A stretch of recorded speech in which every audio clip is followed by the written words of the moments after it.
Lately, your iPhone has been having battery issues.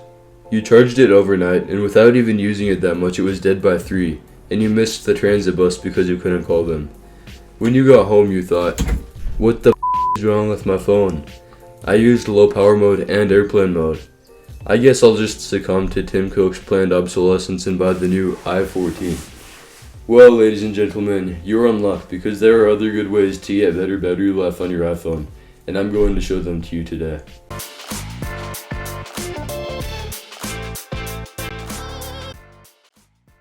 The first way to save your battery life is to leave apps open.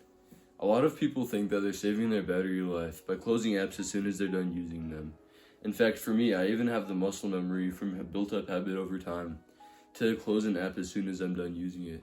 The iPhone is designed to save battery life when an app is left open in the background. When you leave an app open, it uses less energy in the background than it would to just close the app and reopen it the next time you needed to use it. Next time you're texting someone, leave messages open on your phone and don't close it until you know you're not going to need to use it again for the rest of the day. The next way to save battery life on your phone is to unplug it from the charger when it's done charging. You see, all phones that have this thing called battery health, which is basically the amount of charge your phone can hold relative to when it was brand new. If your phone has 80% battery health, that means when it's at 100% battery, it can hold 80% as much energy as it could when it was brand new. Bad battery health is a very important thing to watch out for and is probably the main culprit for your bad battery life. When you leave a fully charged phone in the charger, it helps decay chemical components within the battery. If you're someone like me who charges your phone overnight, make sure you have optimized charging turned on. Just search it up in your settings. What optimized charging is it automatically learns from your schedule what time in the morning you would usually unplug your phone from the charger. And then it'll start slowly charging your phone overnight so that it's not fully charged until the time in the morning when you usually need to use it. Another way to save battery in your phone is to turn off cellular connection whenever you have Wi-Fi. If you're at home or at work and you have a Wi-Fi connection, your phone is using Wi-Fi to load everything, but if you have a cellular connection, even though you have Wi-Fi, it's still scanning for wireless networks, which really drains your battery juice. Whenever you walk into your home or anywhere you have Wi-Fi, just pull out your phone, go on the control center, and turn off the green cellular button. Another addition to this tip is when you're on the highway and your phone keeps dipping in and out of saying no connection, just turn off cellular data altogether, because connecting and reconnecting to a network a lot really uses up your phone's battery life. But only do this if you're not the one driving. The next way to get more out of your battery is to avoid using any sort of augmented reality apps, or AR for short. These programs are the biggest battery eaters, so try to use them as little as possible.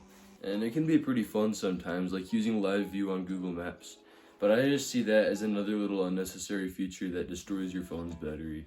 Augmented reality might be marketed right now as the amazing, crazy, awesome future of technology, but as of right now in 2023, I still think it's pretty useless. Turn off background app refresh. So pretty much all the apps that you have on your phone that are open while you're not using them get thrown into a magical place called the background.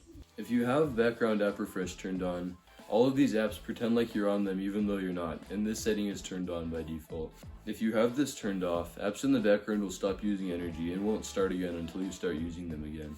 If you still remember tip number 1, that tip won't work unless you use tip number 5 as well. Stop letting apps use your background location. You probably know this already, but if you don't, background location is when an app that's closed can see your location. A lot of apps will use it so they can track everywhere you go. For example, a weather app will ask you to turn this on so that they can update the widget or send you notifications to your location.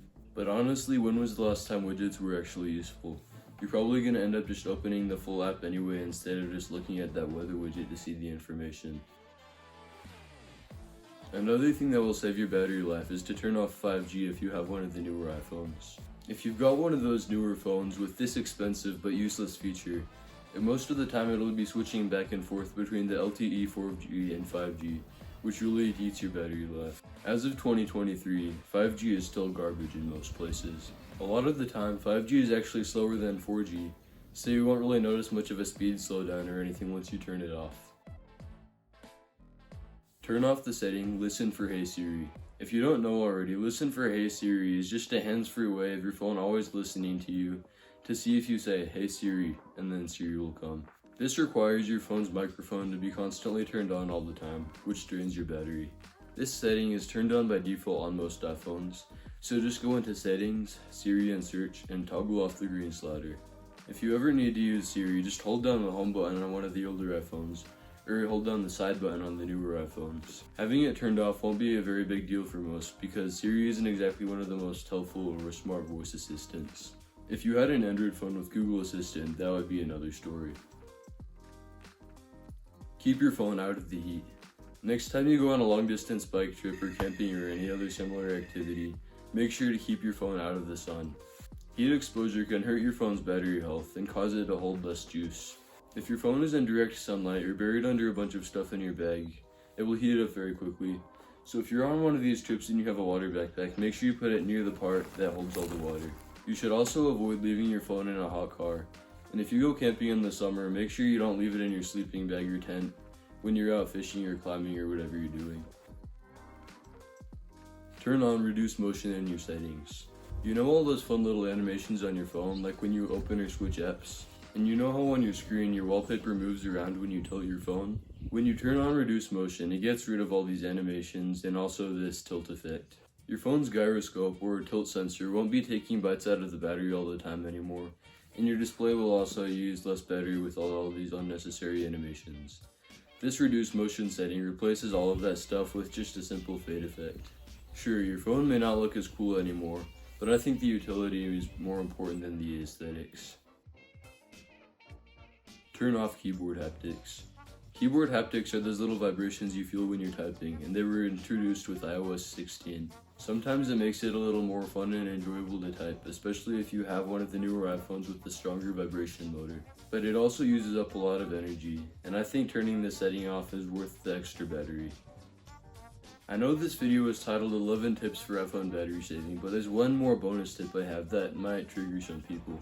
You're probably just going to click off this video when I say this, but the best way to save battery life on your phone is to stop playing video games on it. This could get controversial down in the comments, and I could lose some subscribers, but I just want to say that ever since I deleted all the games off my phone, I've been getting way more out of my battery.